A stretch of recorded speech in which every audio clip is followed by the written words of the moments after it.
Hey guys, welcome to Heat, Happy Energy, Amor Tarot. Let's dig into your connection, the soul purpose, why your souls met and things like those. So to begin with, let's see why did your souls really meet.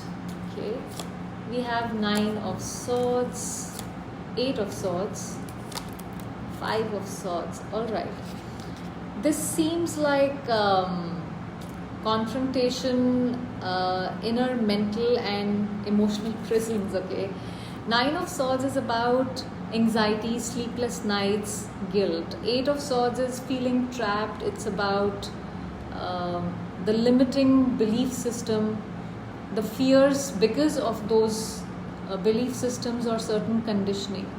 5 of Swords is conflict, ego. This is about emotional self-sabotage. This connection was meant to bring unconscious pain to the surface, to expose some internal suffering and emotional patterns you both needed to face. This could have triggered some deep emotional wounds, and the patterns are related to the conditioning, the set way of thinking because of which you're not willing to take actions or do anything about it. It was meant to catalyze healing and liberation here in some form. You're supposed to let go of that fear. You're supposed to break free of that, what should I call it? Like this fence that you have to cross over in order to achieve something. You have to let go of that fear. Let's see what is the karmic theme at play here. What is the karmic theme at play here? We have 10 of Wands, the Moon, Justice. All right.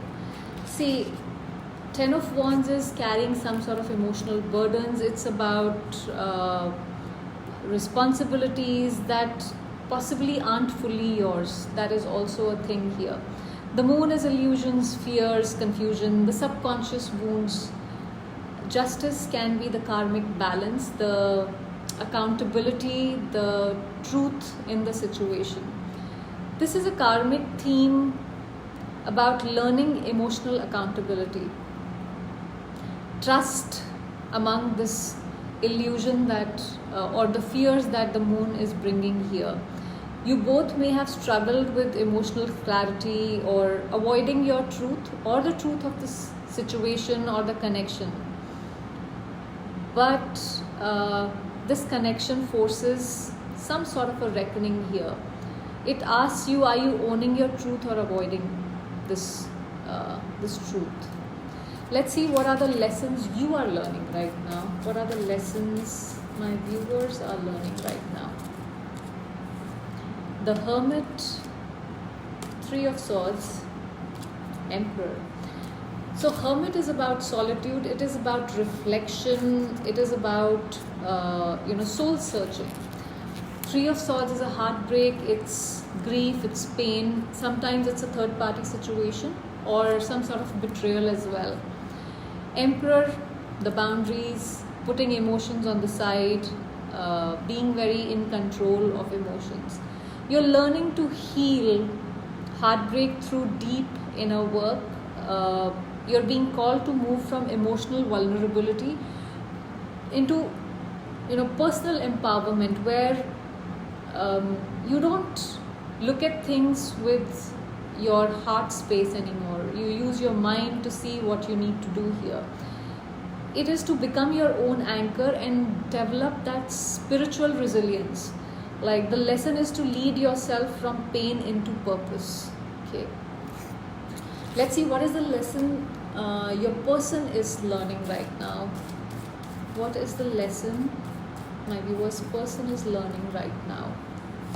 The Tower, 4 of Swords, Page of Wands. All right. See, the Tower is about sudden realizations. This is breakdowns of ego or false structures. 4 of Swords is retreat, reflection, healing, contemplation. Page of Wands is reigniting that passion, the curiosity that one may have, potential of a new beginning. They are being shaken awake.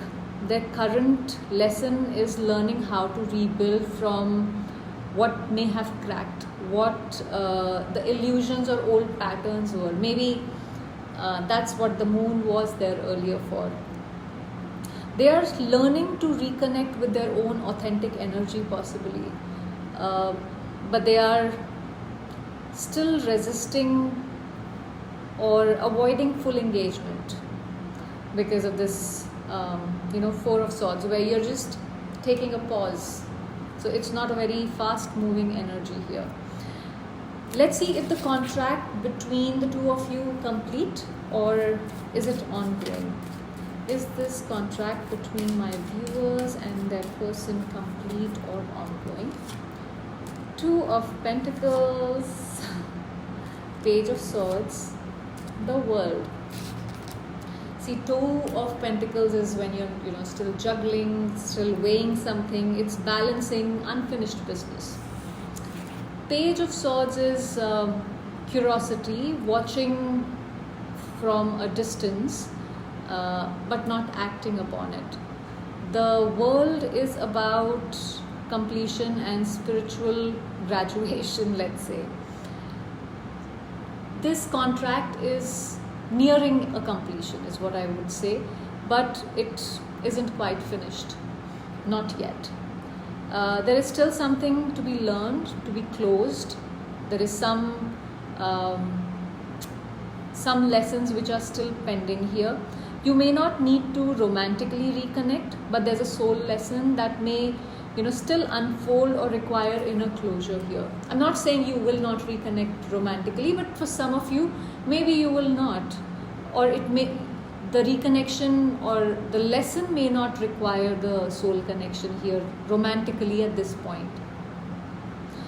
One or both of you may still be watching the other person from distance, stalking kind of an energy. Let's see how can you honor the connection. Sorry guys. So how can you honor the connection regardless of the outcome here? How can my viewers honor this connection regardless of the outcome here? Okay, Three of Wands, Queen of Swords, Ace of Swords. Overall energy is Lovers. All right. See, this is Three of Wands is about looking ahead. This is about creating a plan, a strategy, with a hope of expansion. Queen of Swords is clarity and boundaries. This is about emotional wisdom. Ace of Swords is truth, insight, some sort of breakthrough, speaking or owning your truth. Lovers, soul alignment, choices. The way to honor this connection is to choose your truth over illusion. Lead with clarity, not attachment. Stand in your emotional wisdom here with this Queen of Swords. Allow your heart to remain open, but only where love flows, with truth and balance. Okay. Even if contact doesn't return, the energy of this connection is still sacred. The Lovers is telling us that. Honor it by living your highest emotional truth here. Not from pain, not from hurt, but from empowered clarity. So this is what I have for you here. Thank you for watching.